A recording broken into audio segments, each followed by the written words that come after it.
Hi, Ashley. How's it going? Good, I'm all set when you are. Okay. Give it one more minute.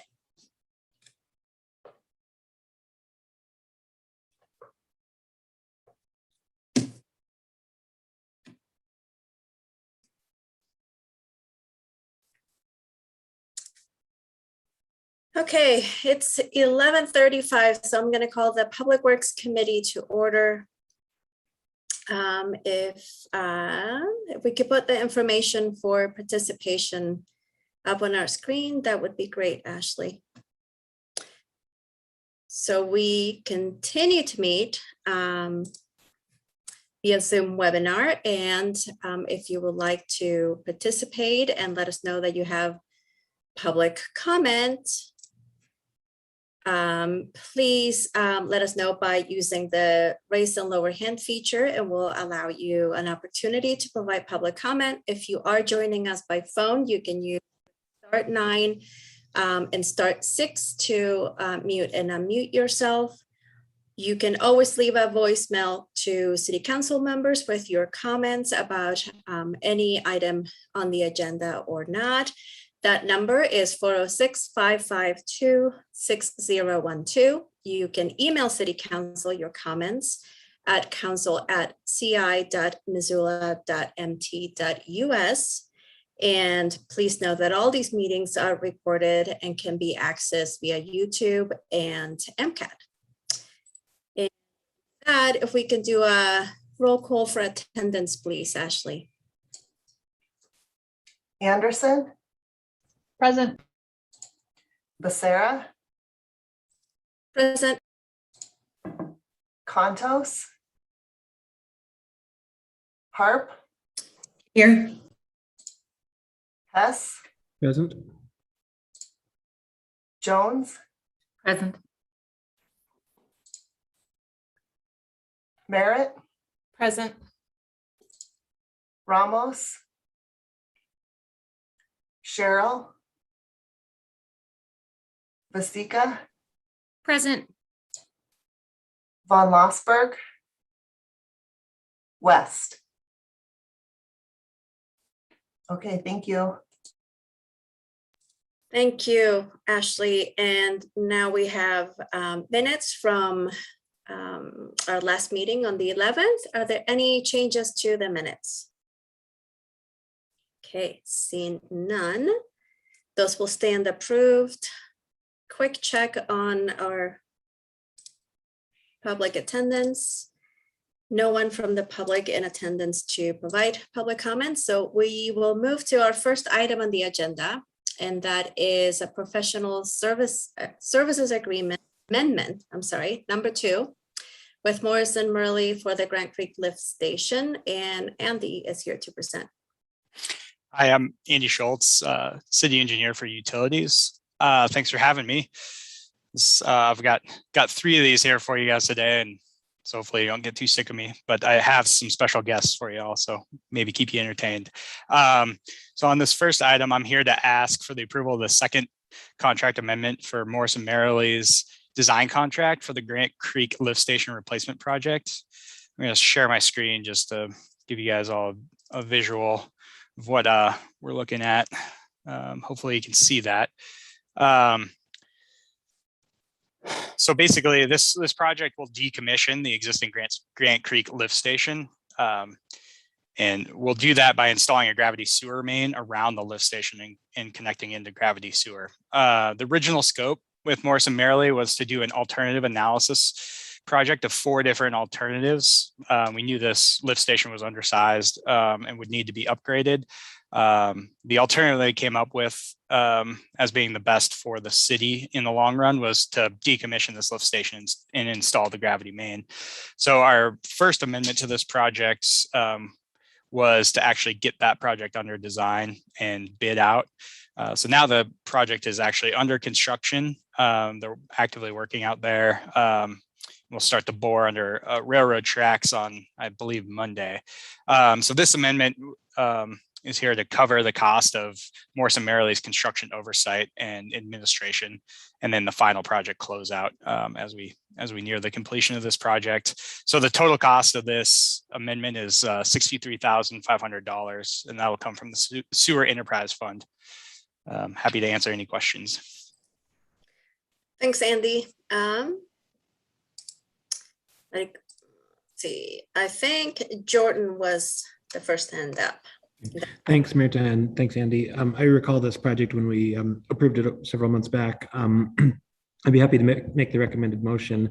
And as a follow-up to our greenhouse gas inventory presentation this morning, I'm interested if you have any sense on what utility usage impact, what electricity usage impact there would be from decommissioning a lift station. I mean, it seems like this will save us a fair amount of electricity in addition to making the system simpler. Certainly. I'm not clear whether they looked at I don't think they looked at greenhouse gas emissions as part of the alternative analysis, but we certainly did essentially look at the power consumption. And so while this is more expensive up front to install the gravity sewer main, we'll save basically in the present worth analysis that they did. We basically save money in the long run by first decrease the power consumption.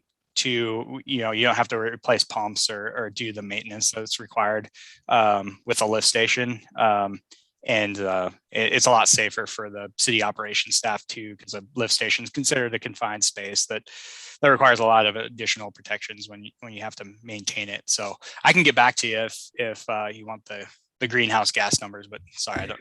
It certainly has an impact, but I don't know what that impact is. Yeah, I mean, I don't know that it's worth a lot of digging, but it would be really interesting just to know sort of, what the power consumption reduction is for taking this lift station offline, just because we have a lot of similar lift stations, and it'd just be really interesting to be aware, or, to have more complete knowledge on what the power consumption of a lift station is. Yep, I'll certainly pull that up for you, and Awesome. we are actually in the design process to take another one offline too. So that's just upstream from this one. So I think we'll have some compounding effects here too. Great, thanks.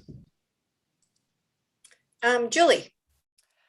My thoughts were along the same line as Jordan's, given the presentation that we got this morning from on the climate progress. I guess also, Andy, so we're replacing some number of lineal feet of, I'm assuming, older sewer line too. I know you probably don't have these numbers off the top of your head, but do you think that has any appreciable impact on our infiltration rates? Yeah, I don't think it does that much with these gravity or with the sewer force main. That's coming offline. Hopefully that's fairly watertight since it's pressurized. But it's certainly anytime you take old pipe out of the ground or decommission old pipe, you're making an improvement to the system and any infiltration that's occurring. Thanks. That makes a big difference. I wasn't thinking about that was a pressurized pipe beforehand. So thank you. Yep. Great. We don't have we have a motion on the floor and no public to provide comments. So with that, we'll take a roll call vote, please, Ashley. Anderson, Yes. Becerra, Yes. Harp, Yes. Hess, Yes. Jones, Yes. Merritt, Yes. Vasika. Yes. That is 7 yeses and 0 nos. Great, thank you. So that will be on our consent agenda.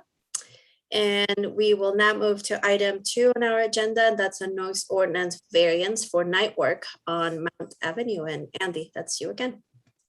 Yep, thank you. So I'm here to ask for the approval of a variance from the noise ordinance per MMC chapter 9.30.070, which is the permit from relief from noise level to allow for several nights of construction to construct the Mount Avenue water main replacement across the Brook Street intersection. And I do have a different, if you have trouble visualizing like I do, this at least will show you the kind of the project extents. So Missoula Water is contracted with Prospect Construction to replace the water main in Mount Street across Brooks Street. They'll start in Mounts east of Brooks and then work up towards Brooks. Brooks Street is MDT right of way, and they've asked as part of their permit that any work in Brooks Street be done at night to minimize the traffic disruption. Right now, we anticipate that the water main will be installed at night on September 7th and 8th. And on the 8th, the road will be temporarily paved back at the end of that work. And that temporary paving will remain in place until the water main has been tested and accepted. And then the MDT asphalt, they have a specific asphalt mix that they require on their roads. So until that asphalt mix can be obtained. So there will be a third night, we anticipate a third night of night work to pave that trench back with permanent paving. That is currently anticipated to happen on September 16th, but there'll likely be a little bit of float in there depending on contractor availability and asphalt availability to do that paving. As you might know, it'll have major closing down Brook Street for the water main will have major traffic impacts. So doing it at night is our best feasible alternative and requires requirements per MDT. So the contractor plans on handing out door hangers with notices of the night work 48 hours in advance to the properties in the vicinity of the project. And Nick Patch, he's the project manager with Prospect Construction on this project. He's here to answer any questions you might have. Thank you, Andy. Julie and then Gwen. I had been hoping that this work was going to get done this summer before school started. This is our normal route over to Sentinel High School. So we will find a new route. It's my route to my daycare too, Julie. So yeah. I'm hurting myself. I will be happy to make the recommended motion. Great, thanks, Julie. Gwen. Julie beat me to the punch. I was going to make the motion, but it's done. But I was just going to say, please notify the Rose Park Neighborhood Council. I know Mike Painter lives close to that intersection, and it'd be great to let him know because I think he talks to neighbors all the time, and it would be great to get the word out. Thanks. Yep. And I think that's part of the plan, right, Andy, to work through our neighborhood's office. Yep. We've already reached out to them, letting them know about the project and the night work. We'll follow up with these specific days too. And then as we know more about the exact date of when we'll patch back, do the asphalt patching, we'll let them know that too. Great. Nick, anything you want to add? You don't have to, but since you're here, I wanted to give you an opportunity. Well, I don't think I have anything to add. Thanks for having me. I think Andy covered it very well. And what we're going to be doing, we'll try to get through the intersection as quickly and as quietly as we can during the wee hours of the morning and get that road back open as soon as we can. Great. Thank you. Okay, we have a motion on the floor, for public comment. So with that, we'll take a roll call vote, please.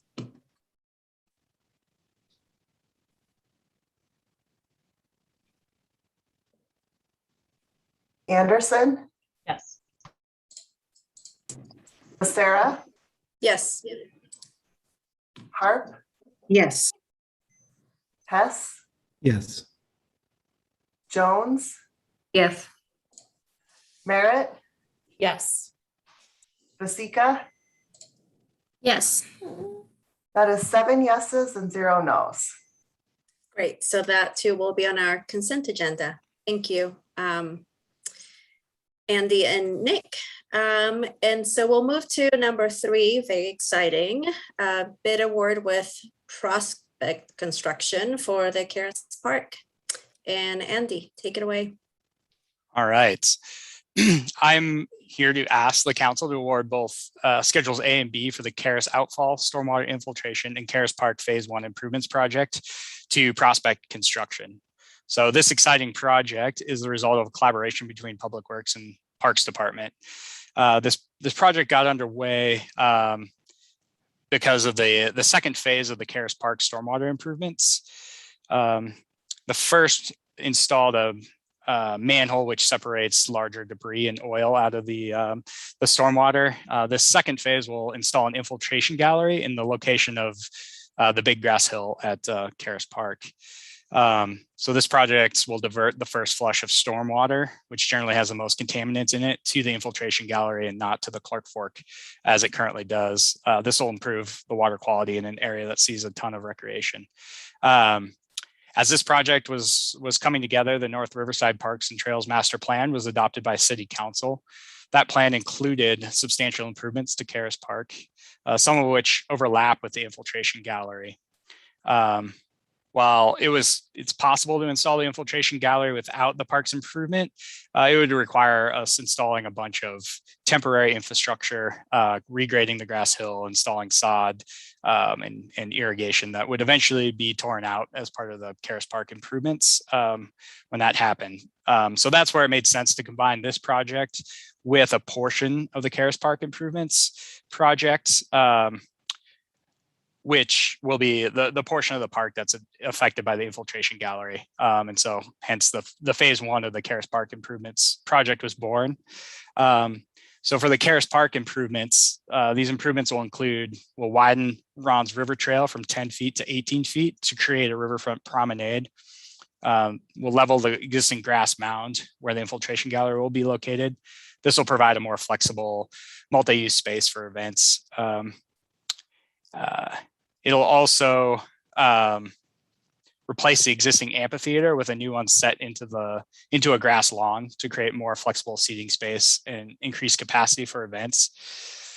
And it'll also do other things like update the trail, park lighting, provide for more bike parking, install permeable paving around the band shell, and provide much needed vendor electrical hookups. Overall, the park will have increased capacity for events, better meet ADA standards, and crime prevention through environmental design, and it'll update the aging landscape. So you can see on the screen, this is kind of the overall plan that was adopted for Caris Park. And I just want to emphasize that I'm going to share a different portion here. This is just phase 1, so we're not doing the full Caris Park improvements, but we are doing a substantial amount. So if you can see in this exhibit, there's the dark dashed line. That's essentially the area within that master plan that will be affected by this project. So there will still be additional work coming in a future phase, but this at least gets us underway with a big transformation to Caris Park. So the real magic of this project comes into play with the funding for the project. So the city's already realized savings in the design and construction admin of the project by combining the two at an estimated cost of $29,000. The city stands to save an additional $90,822 by combining the two projects. The savings comes from not having to install temporary infrastructure and not having to have multiple mobilizations, traffic control, et cetera, by having a single contractor. Not to mention, it minimizes the disruption to Caris Park to just a single construction period. So the infiltration portion of the project will be funded to the tune of $653,239 from the Stormwater Enterprise Fund and an additional $24,229 from a renewable resource grant through the DNRC. For the parks improvement portion, we have an amazing partner in the Missoula Downtown Partnership, which has fundraised for a match to this project at $650,000, and the remaining $700,000 will come from the Park District. So I've Donna from Parks, and Linda and Robert from the Downtown Partnership are both here to answer any questions you have. And I'll show another kind of exhibit of what the area where the infiltration gallery is going to sit will conceptually look like. if you can see that. So that's all I have, and feel free to ask me or Donna or Linda or Robert any questions you have. Okay, thanks, Andy. Thanks for being here, Donna, Linda, and Robert. I see Stacy and then Jordan Hess have questions. Thanks so much, Madam Chair, and thanks so much for this presentation, Andy. I had two questions, if I can be so allowed. One is actually in regards to this particular picture you're showing. I guess I'm orientating. So the grassy area, I do think currently is a hilled area. So does that mean that with the infiltration system, we're kind of leveling that hill area?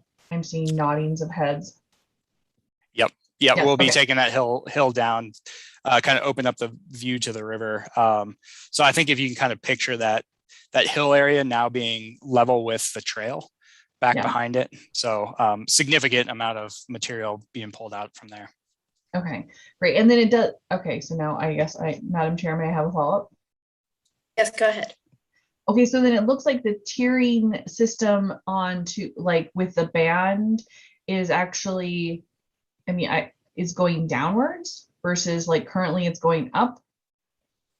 So it's much more level. It will slowly slope up from the band shell towards the trail, Okay. but at a much, like a 5% grade as opposed to kind of the stadium seating that's there. I think I have another kind of rendering of that. I don't know if it helps Okay. to see that, but So no more rolling down the hill while holding I your food. know. It's like, oh man, me and my nephews, we have our, and then one more, I'm sorry to monopolize questions if that's okay, Madam Chair. Yes, go ahead. Okay, I'll be quick. If you wouldn't mind going back, I do believe it's 3 slides that had the larger blowout. I know that we're only looking at this one area for this particular project to start off with, but yes, perfect. I noticed in this area, and I think it overlaps, there seems to be a zigzag down to the river, right to just the other side of the viewing platform, which that area is kind of encompassed in the area that we're talking about doing this project. Is that, I don't currently think that there is access to the river there. Is this incorporating that? I know that we're doing some restoration and access on the other side of the river to get people down there, but I didn't, I guess, catch that this is happening here, but I'm here, I see this like what looks like a pathway. Donna, go ahead or Andy. Yeah, Donna, go ahead. So the access to the river, while it's included in the vision in the long range plan, it is not part of this construction agreement. We will continue to work on that through the 2018 Open Space Clark Fork River Restoration and Access Project, along with the partnerships with the downtown folks. And the other thing I just wanted to address is we do understand that folks are disappointed to see the slope and the rolling go down, but the benefits are so many in greater seating, greater access, multi-use, universal accessibility, and much better visibility and greater sustainability for maintenance as well. And so it ticked off so many of our goals for what we were giving up. And we believe that the other improvements that'll be forthcoming in our future, hopefully our near future, will provide plenty of replacement activities that are even at least as fun, if not more fun and more plentiful for the rollers. Sounds good. I meant the rolling down the hill as I'm glad that it's going away. Jordan, go ahead.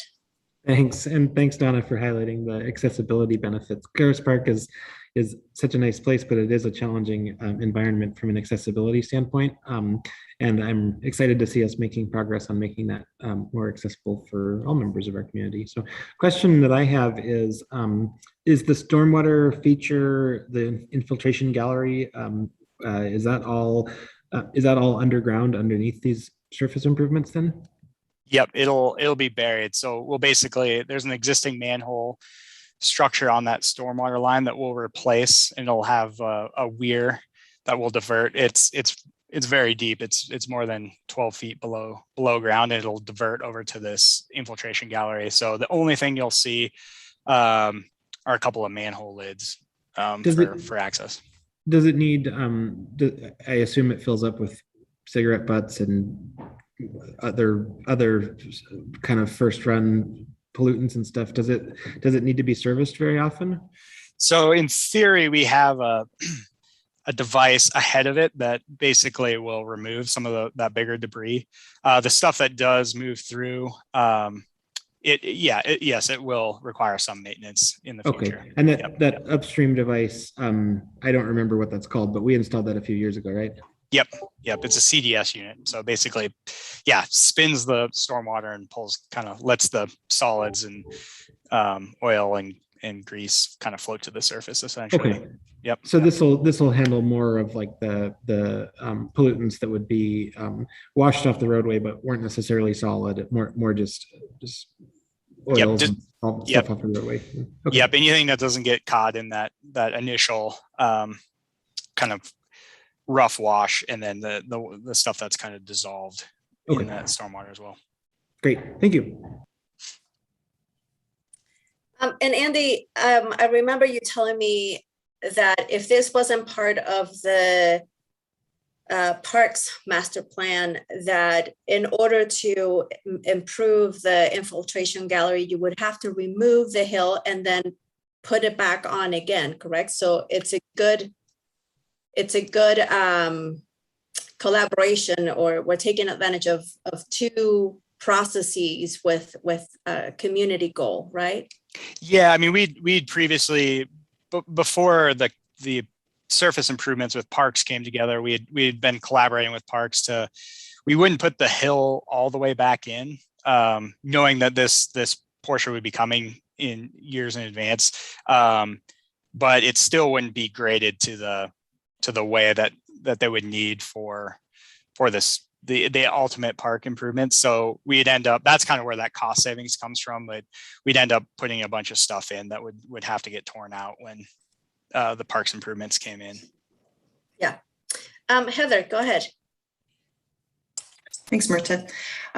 Great presentation. And it's really nice to be able to see not just what this first stage is, but how it all fits into the grand scheme.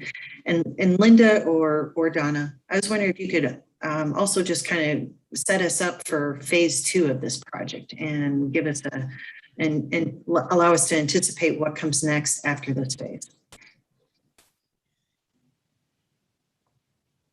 Linda, do you want to go? Or? Sure, I'll give it a whirl. There's kind of a couple different things in the fire right now, and we're trying to take a more of an opportunistic approach to how we implement this sort of long-term community vision. So a couple things. One is Higgins Underbridge, and with the Higgins Bridge coming to completion next year, we would like to be prepared to implement the underbridge improvements shortly thereafter. Donna's been, I think, working with MDT on an agreement, and we will start a little bit more deeper work on planning and funding those components. Another project coming down the pipeline is the rebuilding of the power substation. And we've been working with Northwestern Energy to hopefully create an art wrap around that substation. We also have a subcommittee working on gateways, specifically Ryman Gateway and Patty Street Gateway. If you recall, the MRA has a contract with HDR Engineering on front and main conversions. So part of that Ryman Gateway we think can be incorporated into conversion of front and main if we get the funding for that project. And then, as mentioned earlier in this meeting, the Clark Fork River Restoration and Access Plan underway and will likely be wrapping up towards the end of the year, and we'll have some other projects there to work on once that plan is complete. Donna, anything else to add? Just doing our usual thing. Once the public and the council have adopted a wonderful vision for our community, it gives us all kinds of opportunities to work with partnerships, grants, private donations, and other funding mechanisms to make great things happen. And remember, there's also a project underway at Downtown Lions Park. So that's another part of the project, the plan. Thank you. Appreciate the update. All coming together. Julie, go ahead.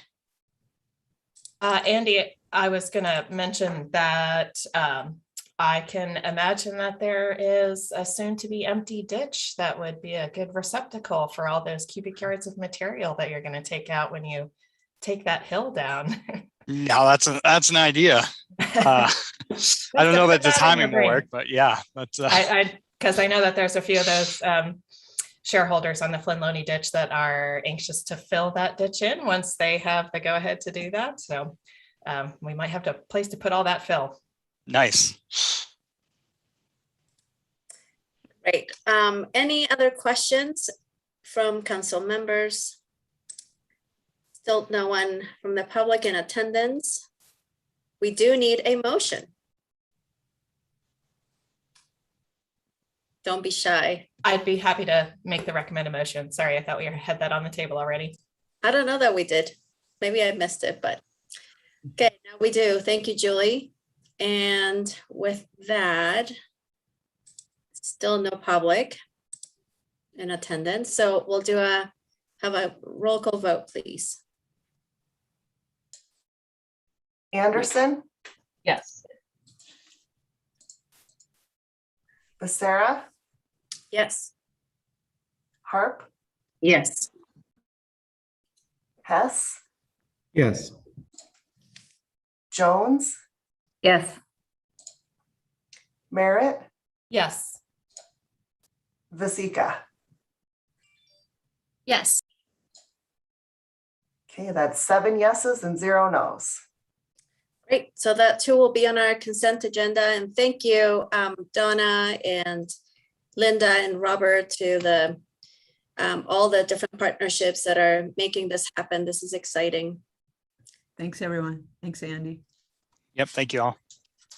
Thanks, Andy.